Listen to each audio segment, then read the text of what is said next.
Prve letošnje počitnice so tu in končno je dovolj časa, da uresničite svoje načrte in dogodivščine, ki ste si jih zamislili za ta krompirjeve. Ja, že dolgo jesenskim počitnicam rečemo krompirjeve.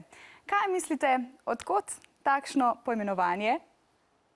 Krompir počitnice zaradi tega, ker je imel takrat kralj krompir, samo takrat je imel počitnice. Krompirjeve počitnice se imenujejo zaradi tega, ker je v tem tednu bilo svetovno prvenstvo v košarki in se je žog nenadoma spremenilo v krompir. Zato, ker se jim ni dalo delati kosile in so kuhali cel teden samo krompir med počitnicami. A veste zakaj? Zaradi tega, ker so učitelj testirali, da kupljamo krompir na šolskih dvoriščih. Tukaj je dokaz.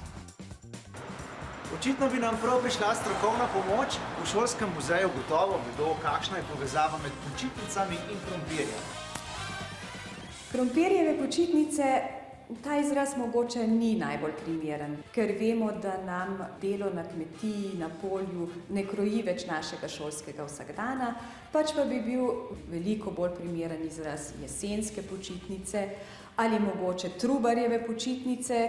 Drugače pa lahko ta izraz povezujemo s šolstvom nekdanjih dni, saj so pač starši potrebovali svoje šolarje, da so jim pomagali pri pobiranju krompirja, kar pa je bilo seveda veliko prej kot konec oktobra, prav tako pri trgatvah ali pa pri žetvi in pri drugih opravilih. Za pobiranje krompirja in druga kmečka opravila so lahko krajevne oblasti res odredile nekaj prostih dni, a krompirjevih počitnic v tem času nikoli ni bilo.